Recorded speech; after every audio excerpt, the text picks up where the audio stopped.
Hola, ¿qué tal hermanos? Dios les bendiga. Continuamos donde nos quedamos. Ahora vamos a examinar cada uno de los 7 juicios de las copas de la ira. Nos ubicamos en Apocalipsis capítulo 16, comenzando de la siguiente manera. Oí una gran voz que decía desde el templo a los 7 ángeles: Id y derramar sobre la tierra las 7 copas de la ira de Dios. Fue el primero y derramó su copa sobre la tierra, y vino una úlcera maligna y pestilente sobre los hombres que tenían la marca de la bestia y que adoraban su imagen. Este juicio evoca a la plaga contra los egipcios en el capítulo 9 del libro de Éxodo. Esta úlcera maligna que se menciona en esta primera copa habla de una úlcera que genera dolor, que genera no solo incomodidad, sino que lastima y hiede y es maligna. De alguna forma causa un prejuicio muy grave a la salud de las personas que la reciben. La segunda copa, nos vamos a ir bien rápido. El segundo ángel derramó su copa sobre el mar, y este se convirtió en sangre como de muerto, y murió todo ser vivo que había en el mar. ¿Ok? A diferencia del juicio de las trompetas, donde dice que un tercio del agua se convirtió en sangre, aquí dice que la totalidad del mar se convirtió en sangre. Y no cualquier clase de sangre, sino sangre como de muerto. ¿Qué quiere decir esto? Sangre en proceso de coagulación, sangre pestilente, hedionda. Esta clase de sangre es en la que se convierte todo el mar, y el resto de los peces de la vida marina muere también. Esto evoca la plaga egipcia también de convertir el agua en sangre. La tercer copa. Okay. El tercer ángel derramó su copa sobre los ríos y sobre las fuentes de las aguas, y se convirtieron en sangre. Y oí al ángel de las aguas que decía: Justo eres tú, oh Dios, el que eres y que eras el santo, porque has juzgado estas cosas. Por cuanto derramaron la sangre de los santos y de los profetas, también tú les has dado a beber sangre, pues lo merecen. Aquí hay un par de cosas dignas de mención. La primera, la más evidente de todas, es que los ríos, a diferencia del juicio de las trompetas, donde un tercio se convierte en sangre, aquí la totalidad del agua potable se convierte en sangre, lo que provoca que no haya otra cosa que beber más que sangre. Y es por eso que el clamor de este ángel es como sigue: derramaron la sangre de tus santos y tú les has dado a beber sangre. Es decir, esta gente que sigue al anticristo, sellada el ejército del anticristo, son precisamente perseguidores y asesinos de los santos mártires que murieron por testificar de Cristo. De manera que el juicio que es sobre ellos por derramar la sangre de los santos de Jehová es beber sangre. ¿Ok? Y bueno, aquí el ángel, se menciona el ángel de las aguas, lo que parece sugerir que hay ciertas potestades a cargo de resguardar distintas esferas de la creación. Quizás se menciona el ángel de las aguas, pudiera haber ángel del mar, ángel del bosque, etcétera. Sin embargo, no debemos ser dogmáticos al respecto. Aquí solo se menciona el ángel de las aguas. Y el ángel de las aguas, a la hora de convertir el agua en sangre, él exalta a Dios y dice que Él es justo y que qué bueno que hizo estas cosas, porque Dios está juzgando a los que asesinaron a sus santos. Entonces, la cuarta copa, el cuarto ángel derramó su copa sobre el sol, al cual le fue dado el quemar a los hombres con fuego. Y los hombres se quemaron con el gran calor y blasfemaron el nombre de Dios, que tiene poder sobre estas plagas, y no se arrepintieron para darle gloria. Ocurrió lo mismo que le ocurrió al faraón cuando Israel iba a salir de Egipto, que con cada plaga Dios mostraba su poder. Dios era el que podía detener las plagas, Dios era el que podía tener misericordia del faraón, pero con cada plaga el corazón del faraón se endurecía más y más y más. Y así está pasando, así pasa va a pasar en un futuro con los corazones de las personas que adoran a la bestia y blasfeman el nombre de Dios. Cuando vean el poder de Dios lastimándolos, hiriéndolos, van a blasfemar todavía más el nombre de Dios. Y es irónico que Dios es el único que puede detener las plagas. Y dice que de todas formas no se arrepintieron para darle gloria. Bueno, esta cuarta copa le da el poder al sol para quemar a los hombres con fuego.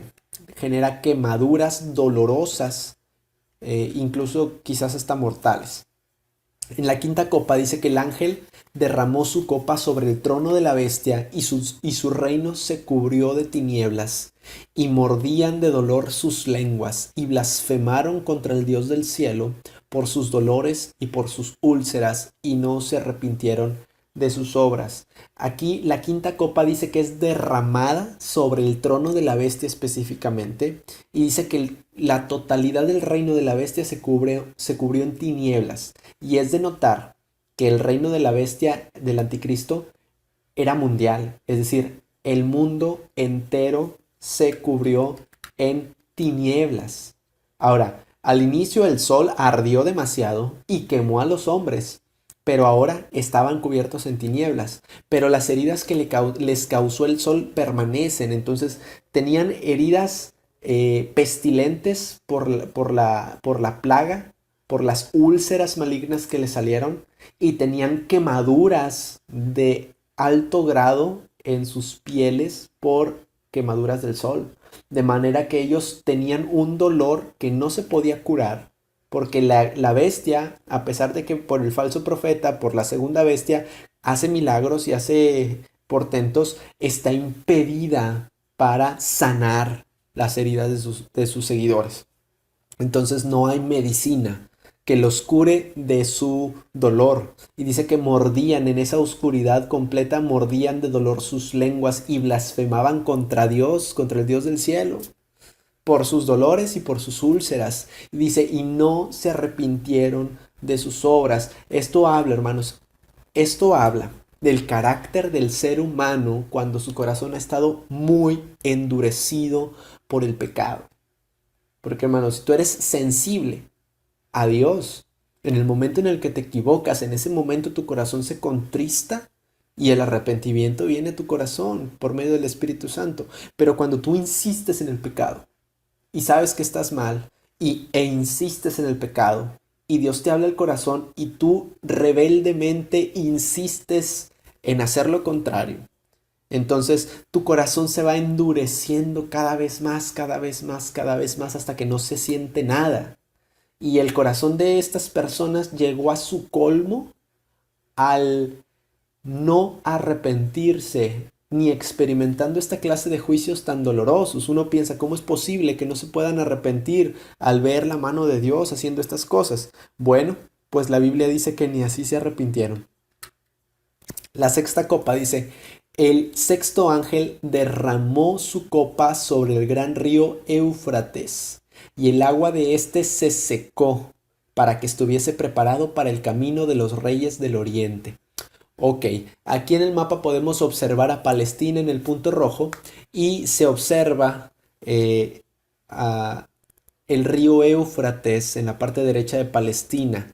Ese río, el más largo, es el río Éufrates y el de arriba es el río Tigris. Dice que la sexta copa fue secar el río Éufrates para que pasaran los reyes del oriente. Recordemos que el anticristo elabora toda una estratagema para convencer a 10 reyes, una confederación de 10 reyes que vienen del oriente para pelear contra el Mesías. Entonces el camino desde el oriente hasta Palestina está atravesado por el río Éufrates y el caudal del río impide que pasen. Tendrían que pasar vía aérea o con canoas o no sé. Pero dice la palabra de Dios que la sexta copa seca el río Éufrates, y esto deja libre el paso para que los reyes del oriente pasen para la guerra. ¿Qué quiere decir? Que esta sexta copa es una preparación para la siguiente guerra de Armagedón, donde Dios va a despedazar. ¿Recuerdan el lagar de la ira, donde dice que iba a aplastar a las naciones y la sangre iba a salpicar hasta 320 kilómetros a la redonda. Bueno, es esta guerra. Esta es la preparación de la guerra. Eh, en esta sexta copa dice, y vi salir de la boca del dragón y de la boca de la bestia y de la boca del falso profeta 3 espíritus inmundos a manera de ranas, pues son los espíritus de demonios que hacen señales y van a los reyes de la tierra en todo el mundo para reunirlos a la batalla de aquel gran día del Dios Todopoderoso. Es decir, que del dragón, de la bestia y del falso profeta brotan 3 espíritus inmundos que dice el texto que son demonios. Y estos demonios hacen señales a los reyes de la tierra y los convencen de que la única manera de detener al Mesías que viene, que es el responsable de todas las plagas que estaban experimentando y que estaban sufriendo, es reunirlos para pelear contra el Mesías. Entonces el enemigo pelea, convence a estos reyes para pelear contra Cristo. Es por eso que estos reyes vienen del oriente para reunirse y pelear en el valle de Armagedón. Ahora bien, los trae con engaños y dice en el versículo 15, he aquí, yo vengo en breve, perdón, vengo como ladrón. Bienaventurado el que vela y guarda sus ropas para que no ande desnudo y vean su vergüenza. Esto que puse aquí en color verde, este versículo 15, es como un paréntesis. Es un llamado de atención a los que leen el libro de Apocalipsis. Yo vengo como ladrón, bienaventurado el que vela y guarda sus ropas para que no ande desnudo y vean su vergüenza. Quiere decir, el que está expectante, viendo los tiempos y las sazones, el que se guarda limpio y puro, el que se guarda en santidad, el que busca a Dios por sobre todas las cosas, el que es como los 144,000 que siguen al Cordero a donde vaya. Esa es la exhortación que hace, porque uno no sabe cuándo va a venir y dice, yo vengo como ladrón en la noche. Y el versículo 16 dice, y los reunió en el lugar que en hebreo se llama Armagedón. Es decir, la batalla se va a llevar a cabo en el valle de Armagedón. Es un valle ubicado en las planicies de Esdraleón. Ha sido un campo de batalla icónico en la historia de Israel. Por ejemplo, Barak venció a Hazor, ahí en Jueces, en el valle de Armagedón. Gedeón derrotó ahí a los madianitas. Ahí murió Ocosías en manos de Jehú. Ahí muere Josías cuando se enfrenta al faraón Necao. Y bueno, es un lugar geográfico, histórico de las batallas por la tierra de Palestina. La séptima copa dice, el séptimo ángel derramó su copa por el aire y salió una gran voz del templo del cielo, del trono, diciendo, hecho está. Y entonces hubo relámpagos y voces y truenos y un gran temblor de tierra y un terremoto tan grande cual no lo hubo jamás desde que los hombres han estado sobre la tierra. Ok, la séptima copa es derramada sobre el aire y la frase que se dice, la que sale del templo dice, hecho está. Cuando se derrama esta copa, se declara que es consumada o que comienza la consumación del proyecto instaurador de el reinado mesiánico en la tierra. Se completa el derramamiento de la ira de Dios, se completa la justicia de Dios y es por eso que se dice hecho está. Similar a lo que ocurre en la cruz del Calvario cuando Cristo está a punto de morir, que dice consumado es y exhala su último aliento. Entonces dice que hubo relámpagos, voces, truenos y un gran temblor de tierra. La palabra que se utiliza aquí es sismos megas o megasismos, que es un terremoto extremadamente grande y violento. No se equivoca Juan cuando dice que no lo ha habido desde que los hombres han estado en la tierra, es decir, un terremoto inmenso. ¿Qué tanto? Dice la gran ciudad fue dividida en 3 partes, y la ciudad de las naciones cayeron, y la gran Babilonia vino en memoria de delante de Dios para darle el cáliz del vino del ardor de su ira. Ok, el terremoto fue tan grande, hermanos, que la ciudad de Jerusalén se parte en tres. La tierra, como se ve en la imagen, la tierra se abre y se parte en tres la ciudad. Y es por eso que ahí en Zacarías dice que se afirmarán sus pies en aquel día sobre el monte de los olivos, que está enfrente de Jerusalén al oriente. Y el monte de los olivos se partirá en medio, hacia el oriente y hacia el occidente. Esto está en Zacarías capítulo 14, versículo 4. Y esta es la explicación de por qué el monte de los olivos se parte por en medio. Es porque el terremoto va a partir la ciudad en tres. Y muy seguramente una de estas resquebrajaduras provocadas por el terremoto va a cruzar el monte de los olivos, que es donde se va a poner Cristo en su venida para convencer a la nación de Israel. Y bueno, se hace esta identificación. La gran ciudad es la ciudad de Jerusalén. Las ciudades de las naciones son todas las ciudades gentiles paganas en el tiempo del anticristo. Y la gran Babilonia es la ciudad que va a ser juzgada en un futuro escatológico. En el siguiente video vamos a hablar un poquito de Babilonia, de lo que significa y de quién es, etcétera. Pero son tres ciudades, son tres categorías distintas: la ciudad de Jerusalén, las ciudades gentiles, paganas, y la ciudad de Babilonia, que va a ser juzgada.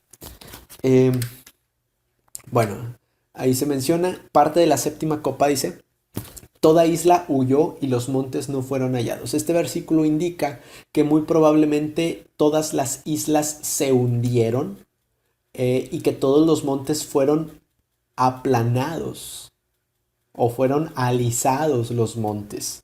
El terremoto fue de tan grandes magnitudes que conmovió las islas para hundirlas en el mar y que aplanó los montes que estaban en la tierra.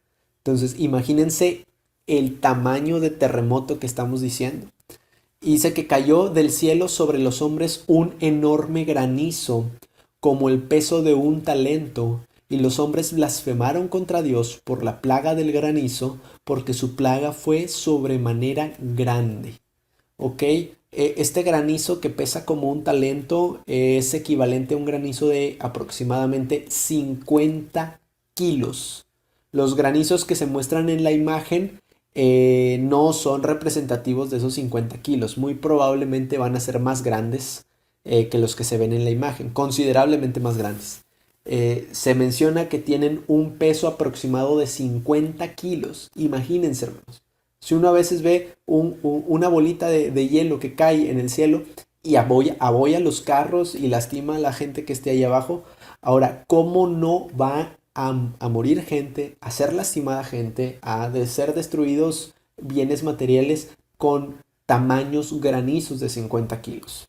Entonces, este es parte de la séptima copa: el terremoto, el granizo, y se menciona aquí qué es lo que incluye esta séptima copa: el terremoto y el granizo, evidentemente; el juicio sobre Babilonia, que se mencionó en el versículo anterior; la venida gloriosa del rey Mesías; la era del reino mesiánico. Incluso se menciona que hasta la creación de los cielos nuevos y la tierra nueva son todo lo que incluye la séptima copa. Debemos de recordar que todo está contenido en los sellos. Son los 6 primeros sellos y el séptimo sello incluye todas las trompetas. Entonces son las 6 trompetas y la séptima trompeta incluye todas las copas de la ira. Entonces son las 6 copas de la ira, y la séptima copa de la ira incluye todo el siguiente proceso que continúa después del derramamiento de la ira. Incluye el juicio sobre Babilonia, incluye la venida del rey Mesías, incluye la instauración del reino mesiánico e incluye la creación de cielos nuevos y tierra nueva. Es por eso que cuando Juan ve el libro de los sellos y ve que nadie es digno de abrirlo, pero hay uno, dice, un cordero como inmolado, que él es digno de abrir el libro y de desatar los sellos, porque Cristo, mediante su sacrificio expiatorio en la cruz, es el único que se ganó el derecho de arrebatarle al diablo su imperio en este mundo y de instaurar el suyo propio, que por ley, por mandato divino, merece, porque se lo ganó con precio de sangre en la cruz del Calvario. De manera que se debe entender como parte de esta séptima copa todos los siguientes eventos de instauración o de institución de la justicia de Dios, del sistema mesiánico y de incluso los cielos nuevos y la tierra nueva. Todo este programa escatológico está contenido en la séptima copa. Es por eso que el llamado Día de Jehová es una cronología de eventos continuos que desembocan en la instauración total del reino de Dios. Pero este Día de Jehová comienza con el primer derramamiento de su ira. Entonces, todo este programa es lo que contiene el libro de los sellos. Y bueno, dice, el libro de los sellos incluye no solo los juicios, sino la instauración del reino eterno del Mesías, que legítimamente le arrebató al enemigo Cristo en la cruz del Calvario. ¿Ok? Pero eso solo el Cordero que fue inmolado es digno de abrir el libro y de desatar los sellos. Ok. Bueno, en el siguiente video vamos a hablar acerca de Babilonia, la ciudad ramera. Espero haber sido de bendición en este video. Nos vemos hasta la próxima. Dios les bendiga.